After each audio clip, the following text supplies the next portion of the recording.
Oi pessoal, tudo bem? Vamos continuar fazendo o livro Capitão da Minha Alma, Senhor do Meu Destino, do Napoleão Hill. Esse livro aqui, ó. Esse livro então que tem o título inspirado nesse poema Invictus do William Henley. Esse poema ele traz assim a última estrofe, as 4 estrofes, as 4 últimas frases não importa quão estreito portão, quão carregada de punições a lista, sou o senhor do meu destino, sou o capitão da minha alma. E isso eu acredito que é para nos mostrar que é possível nós estarmos enfrentando todas as dificuldades da vida, nós estamos enfrentando todas as mazelas, digamos, aquilo que o Spencer Johnson chama ali no livro Picos e Vales de vales da nossa vida, que é quando as coisas parece que não estão dando certo, não estão saindo como a gente está buscando, quando a gente acha que a gente está sofrendo. Aí se a gente aproveitar esse momento para, como o próprio Napoleão Hill diz, sempre, não sei, nesse livro ele ainda não citou ou citou, mas ele diz ali nos livros Pensa e Enriqueça e também no livro Mais Esperto que o Diabo, que há uma semente de êxito em cada adversidade, que impreterivelmente isso acontece, isso existe, porém não é todo mundo que entende, não é todo mundo que aproveita, ou talvez seja como a historinha da professora Lucilena sobre aquilo da vida ser pedagógica e a gente às vezes agir como uma pessoa que quer muito um produto com relação às lições da vida e que a gente vai ali, briga com o vendedor porque a gente acha que está muito caro, pede a ele que nos dê desconto, mas ele é irredutível e não dá esse desconto. Aí a gente compra e paga o preço. E aí a gente paga, mas sai batendo a porta, sai muito contrariado e deixa o que a gente queria, o artigo pelo qual a gente pagou, mais caro do que a gente acreditava que deveria ser, a gente deixa no balcão. E é como se quando a gente passa por uma adversidade e não encontra semente de êxito. Então eu acredito que seja por isso que ele diz que não importa quão estreito o portão e quão carregada de punições a lista, serei senhor do meu destino, capitão da minha alma. Então é dessa forma que ele acredita que deva ser a vida de quem esteja buscando o sucesso, ou seja, sermos os senhores e senhoras da nossa mente. Ele diz aqui, seja o dono da sua própria mente para então obter o sucesso que a gente está buscando. Como é que ele chegou nessa conclusão? Fazendo um estudo de 30 anos entre pessoas conversando, entrevistando pessoas que foram muito bem sucedidas e pessoas que fracassaram na vida. E quem foi que pediu, quem foi que induziu, quem foi que aconselhou o Napoleão Hill a fazer isso? Foi o Andrew Carnegie, esse magnata do aço, o multimilionário, que é a pessoa com quem o Napoleão Hill está conversando nesse livro. Então, aqui ele está trazendo os princípios para a gente conseguir colocar em prática isso de sermos os senhores da nossa mente, sermos os donos da nossa mente, para assim então estarmos alcançando aquela prosperidade, aquele sucesso em todos os setores que todos estamos buscando. Aqui nós estamos no primeiro capítulo, onde ele está discorrendo sobre a visão criativa. No último vídeo ele estava falando ali da importância de se fazer o extra, da importância de se colocar em prática aquela máxima. Se alguém pedir para andar 1 milha, anda 2. Se alguém pedir a túnica, dê também a capa. Porque ele disse que há muitas pessoas que não chegam a sucesso porque num determinado momento elas entendem que devem ser pagas pelo que sabem e não pelo que fazem ou induzem outras pessoas a fazer, e não pelo exemplo que dão ou como ajudam outras pessoas a obter sucesso também. Vamos ver como é que ele continua. Não existem empregadores que estabelecem limitações arbitrárias para o dinheiro que permitem que seus trabalhadores associados ganhem? Sim, há muitos, mas cite um deles, se puder, que se destacou pelo sucesso em seu campo. Sucesso é algo que um homem precisa distribuir para poder conservar. Ele aqui, então, trazendo mais, reforçando mais então aquela máxima de se fazer o extra e de se fazer de forma que não seja só para a gente, não puxar a sardinha só para a nossa brasa, mas sim fazer de forma que o fogo, que a brasa possa ser distribuída para todos. Pois o homem que ajuda o maior número possível de pessoas a alcançar sucesso é ele mesmo o maior sucesso, é ele mesmo o que vai conseguir ser mais bem sucedido, porque já existe aquela máxima, né, é dando que se recebe. Eu acredito que por mais que a gente pense, isso é demagogia ou qualquer coisa nesse sentido, eu acredito que ela está cheia de razão. É assim desde o início da civilização, sempre será. Os fundadores dessa nação reconheceram essa verdade e a escreveram na Constituição dos Estados Unidos, dando a cada cidadão o máximo de privilégios pessoais que se poderia conceber, com o propósito de inspirar os indivíduos a desejar mais e conquistar esses objetivos. Ou seja, ele aqui trazendo, então, eu acredito que seja revelando o segredo de porque os Estados Unidos é essa nação assim tão poderosa, a nação que se destaca, essa nação de primeiro mundo, não é? E dizendo então que é porque quem concebeu, quem escreveu a Constituição, então deixou essa possibilidade de que todos pudessem crescer na mesma proporção. Eu acredito que desde que se fazendo por onde, desde que tendo esta consciência que ele está dizendo aqui.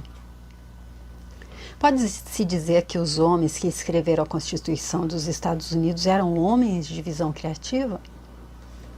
Se o eram, ou mais sim, e eram os mais notáveis nesse aspecto que esta nação ou qualquer outra jamais conheceu. Sem visão criativa, eles não poderiam ter tido a previdência e a sabedoria para preparar uma Constituição que concede direitos iguais a todos os homens. Esses homens eram estadistas no verdadeiro sentido da palavra. Hoje temos muitos políticos, mas poucos estadistas. Qual será que é a diferença nessa definição? Que seria políticos e estadistas, de acordo com ele, né? Vamos ver? O que aconteceu para provocar essa redução no número de grandes estadistas como aqueles que deram vida a esta nação? Vou lhe dizer o que aconteceu.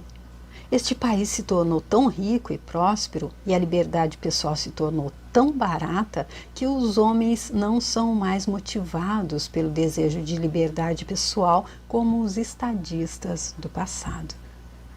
Então, ele aqui dizendo que o que mudou foi então o desejo pela liberdade pessoal, ou seja, o desejo por ser autônomo, o desejo por viver a vida possível em todos, grandiosa e plena e próspera em todos os sentidos. Eu acredito que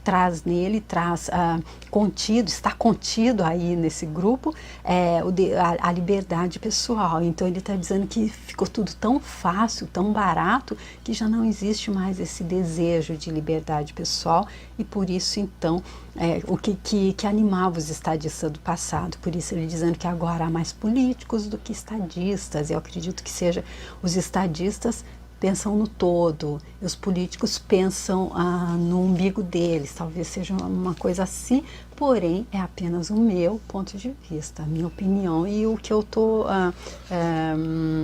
concluindo do que ele está dizendo aqui. Em outras palavras, nossa superabundância nos fez indolentes e indiferentes? É essa a ideia? Sim, fica tão fácil para um homem obter tudo o que quer nesse país que o espírito de pioneirismo e a vontade de autonomia se enfraqueceram. Existem perigos associados a presentes que não foram conquistados. Os presentes da liberdade pessoal e o direito à livre empreitada, proporcionados pelos fundadores desta nação, tornaram-se tão fáceis que as pessoas começaram a confundir seus privilégios com o direito de esperar algo em troca de nada. Olha aqui, gente, que importante isso que ele está dizendo aqui. Ele está falando aqui em termos de nação, está falando dos Estados Unidos, mas a gente pode trazer isso mais para próximo, pode dar um zoom nisso, porque olha aqui, ele está dizendo os presentes em troca, onde é que está aqui? Os presentes que não foram conquistados. Aquela coisa às vezes da gente achar que está fazendo o melhor, dando tudo que a pessoa quer, por exemplo, que os filhos querem, ou que alguém quer, sem ensinar a ele o valor do trabalho, o valor de adquirir alguma coisa, como é que se fez para adquirir aquilo. Eu acredito que seja isso que ele está dizendo, que aí acaba fazendo a pessoa achar que pode ter tudo a troco de nada. E aí no futuro ela pode não, eu acredito até que com certeza ela vai entender isso de uma forma que talvez possa trazer sofrimento. A partir de seus comentários, concluo que o presente da superabundância ofertado pelo tio Sam na forma de liberdade pessoal, como é garantida pela Constituição, às vezes faz os sobrinhos esperarem do tio rico o que querem, em vez de produzirem essa satisfação prestando serviço útil. É mais ou menos isso? Então aqui Napoleão Hill parece que ele é exatamente isso que ele está dizendo. Ele também entendeu dessa forma. Se o tio rico vai dando tudo sem explicar para os sobrinhos como é que faz para conseguir, que não caiu do céu, que de alguma forma teve que se dar trabalho em troca, então os sobrinhos acabam ficando mal acostumados e acabam ficando indolentes, como ele diz, e quando é muito perigoso se deixar instalar a preguiça, se deixar instalar aquilo de que eu posso ter tudo que eu desejo em troca de nada. É exatamente isso. É claro que essa tendência vai se corrigir com o tempo, mas não enquanto o país não for sacudido por uma grande emergência nacional que ensine ao povo a falácia que é esperar algo em troca de nada. Pode ser uma abrangente depressão, ou pode ser uma guerra que obrigue as pessoas a unir forças e lutar, mais uma vez, pelo privilégio da liberdade que foi concedido a elas quando esta nação nasceu. Seja o que for, uma coisa é certa: as pessoas não podem seguir eternamente reduzindo a quantidade de serviço que prestam e exigindo muito pagamento sem que a catástrofe se abata sobre elas. Aqui mais uma vez ele está falando em termos de nação, aí pode vir uma grande depressão, pode vir, eu acredito, catástrofe, como ele está dizendo, sem que uma catástrofe se abata. E quando a gente traz para o pessoal, para a nossa vida mesmo, enquanto não tem esse entendimento, enquanto essa ficha não cai, é sobre isso que o livro está falando, enquanto a gente não entende que somos nós responsáveis pelo que criamos e que para criar o melhor nós precisamos, nós temos a nossa parte a fazer, enquanto a gente não entender isso também, eu acredito que mais e mais é aquela coisa, somos regidos por leis naturais que são iguais para todos, inclusive, especialmente a lei da causa e efeito. É aquela coisa, se a gente está esperando que caia do céu e a gente está agindo de uma forma que nós não estamos colaborando para o bem de todos, acredito, e nós não vamos alcançar aquele sucesso que a gente está buscando, e a gente ainda vai encontrar ali na frente aquilo que a gente plantou aqui, eu acredito. Então não acha que existe algo errado com o sistema econômico americano, mas sim que há algo radicalmente errado com o povo que vive nele? É esse seu ponto de vista? Não é só meu ponto de vista, é a verdade. E aí então Andrew Carnegie, ele é bem certo daquilo que ele está dizendo, né? É a verdade, tá certo, é a verdade dele. Nós estamos nesse plano relativo, nessa realidade do relativo. Então aqui nada é absoluto, essa é a verdade dele. Então se você que está lendo, está seguindo comigo, não concordar também com esses comentários que eu estou fazendo, essa também é a minha forma de entender apenas. Não é de estranhar que tenhamos tão poucos homens de visão criativa em oposição ao número esmagador de pessoas que violam todas as regras da visão criativa. Não há nada de errado com o nosso sistema de governo ou com o nosso sistema econômico, mas há algo muito errado no uso que fazemos desses privilégios. Ou seja, não é o sistema que esteja errado, se ele está dando privilégios e nós estamos usando de forma a pensar só na gente, de forma a pensar só no nosso bem, mesmo que seja em detrimento do próximo. Como ele já disse ali, aqueles que acham que devem ganhar, no vídeo anterior, aqueles que acham que devem ganhar só pelo que pensam e não pelo que produzem, só pelo que sabem e não pelo que produzem ou pelo que induzem os outros a produzir. A mente em si mesma pode criar um céu de inferno ou um inferno de céu. Essa frase é de John Milton. E aí o Napoleão Hill continua. Você é o líder reconhecido da indústria do aço. Suas realizações nessa área superaram todas as outras, de tal forma que não há nem comparação possível. Reduziu o preço do aço de 130 a tonelada para cerca de $20 a tonelada. Fez desse ramo a espinha dorsal da indústria americana. Agora poderia me dizer como avançou tanto em relação a todos os outros que se dedicaram a esse ramo? Você tem a resposta para essa pergunta nos 10 fatores de visão criativa que mencionei. Então ele já falou desses fatores da visão criativa e eu acredito que a visão criativa que ele teve aqui é que reduzindo, fazendo possível que mais pessoas adquirissem, ele traria mais sucesso para todos e assim ele ganhou muito mais sucesso para ele próprio.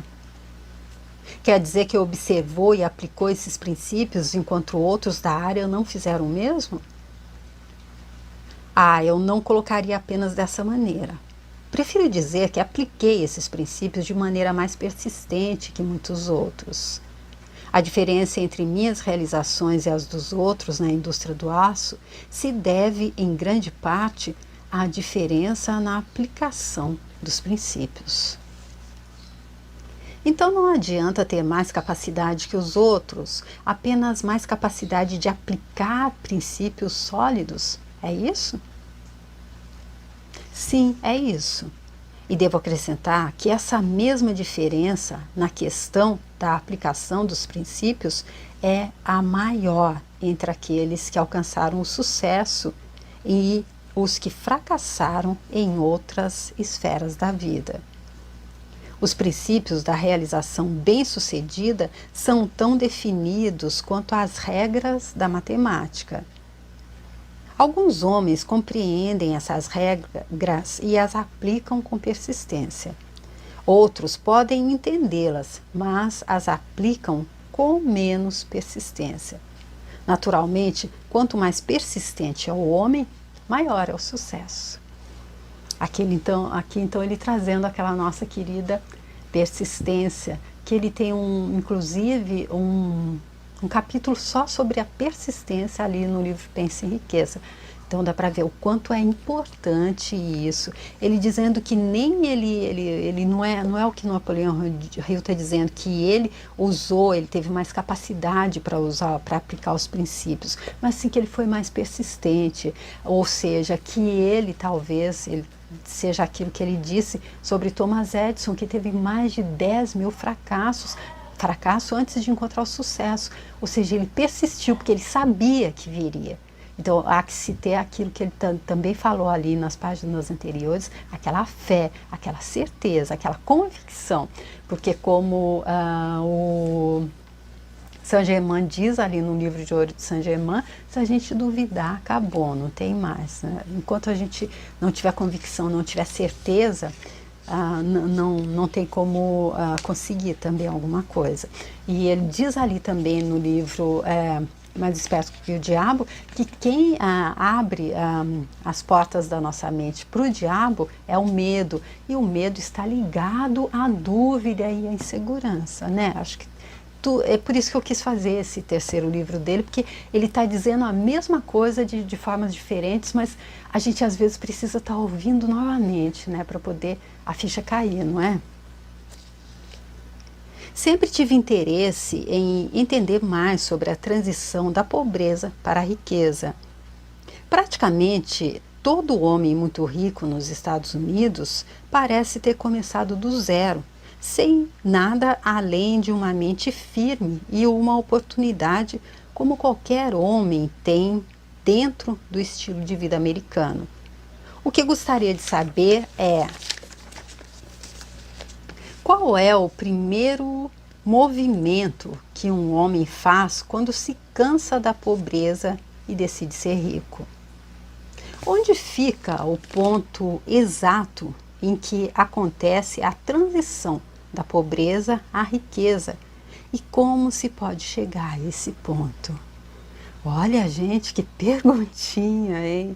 Olha que essa pergunta aqui tem tudo que a gente está buscando saber, né? Vamos prestar bem atenção, então, na resposta dele. Como é, onde é que fica o ponto em que acontece, então, essa transição da pobreza para a riqueza?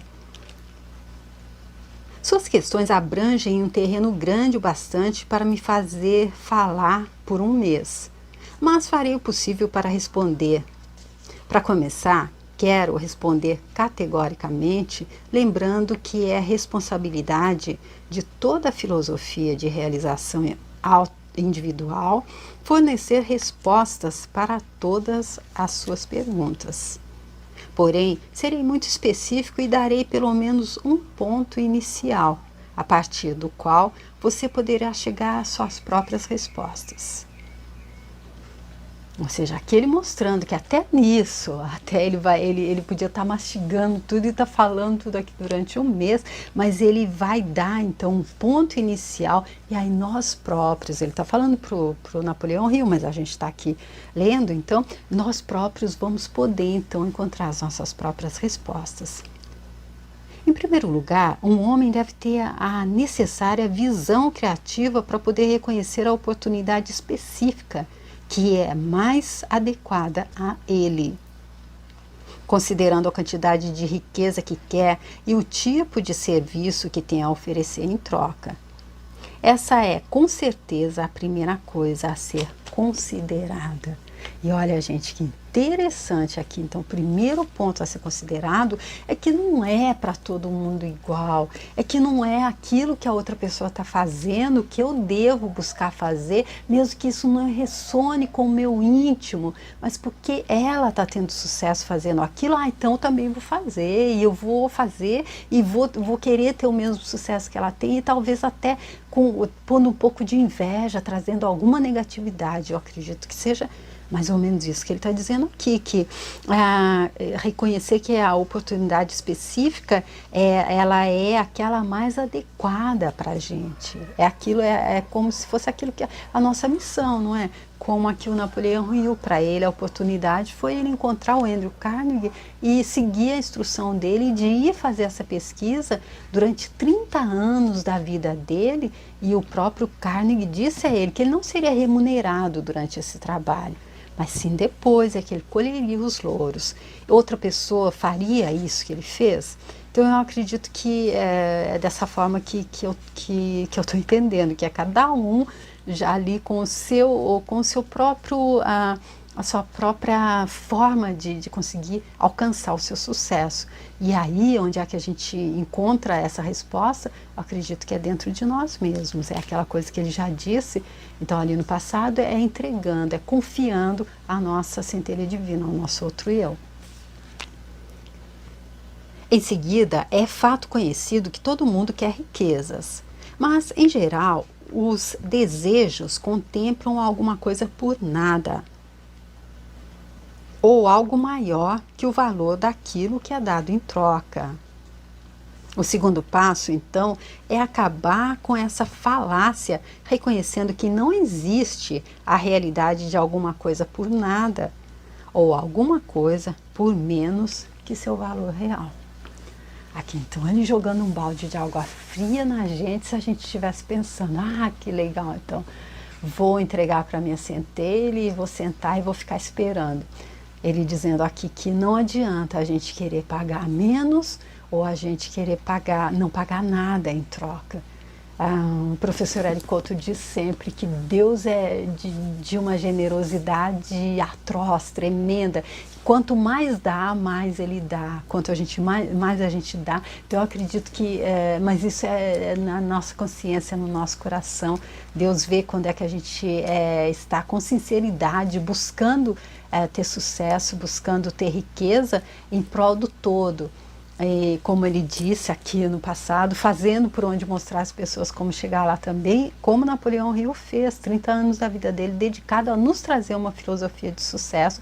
E o próprio Andrew Carnegie, ele diminuiu o preço ali do aço, pensando ele podia ter continuado com o preço alto como estava, ele ia ganhar mais dinheiro, mas dessa forma ele ajudou mais pessoas. Então, é isso, ele deu, quanto mais Deus dá muito mais. Porém, ele tem que entender que nós estamos dando com toda a boa vontade de dar tudo que é possível a gente dar, acredito. Então eu fico nesse vídeo então por aqui. Ele ainda vai continuar falando de como passar do ponto da pobreza para a riqueza, como passar da falta e escassez para a abundância e plenitude em todos os setores. Porém, eu fico aqui para que a gente possa estar entendendo bem essa primeira parte aqui, onde ele está mostrando que nada cai do céu de graça e que quando a gente está pensando também no nosso próprio umbigo, não vai acontecer. Então eu espero que vocês estejam gostando também dessa leitura desse livro agora, então, do Napoleão Hill, Capitão da Minha Alma, Senhor do Meu Destino. Esse livro então que ele está trazendo aqui trechos de conversa no estilo pergunta e resposta com o Andrew Carnegie, que foi aquele magnata do aço, então, que teve tanto sucesso, que se tornou multimilionário. Como ele colocou o preço do aço lá nas alturas para ganhar mais? Não, ele baixou muito o preço do aço. Por quê? Porque ele sabia que o principal, se a gente quer sair da falta e da escassez, é estar ajudando outros também a sair. Pelo menos é nessa tecla que ele está batendo aqui. Eu acho super interessante. Espero que você também esteja gostando desse livro, desse reforço que Napoleão Hill traz aqui depois do Pense em Riqueza e do Mais Esperto que o Diabo. Ele está falando exatamente da mesma coisa. Os princípios dessa filosofia do sucesso, ele está rebatendo quase nas mesmas teclas, mas eu acredito que quis fazer esse também para que fique, para que a gente possa então estar entendendo, para que eu possa estar entendendo. E já que estou fazendo a leitura, eu trouxe aqui para fazer no YouTube, para você que pode, por algum motivo, por você ser deficiente visual, ou por você ser analfabeto, ou por não ter tempo de ler, queira acompanhar comigo. Fico super feliz por vocês que estão acompanhando, vocês que mandam mensagens, vocês que curtem o vídeo ou que compartilham com alguém. Se você quiser fazer isso, se for leve para você, eu vou ficar super feliz, muito agradecida e espero te ver no próximo vídeo. Obrigada, tchau!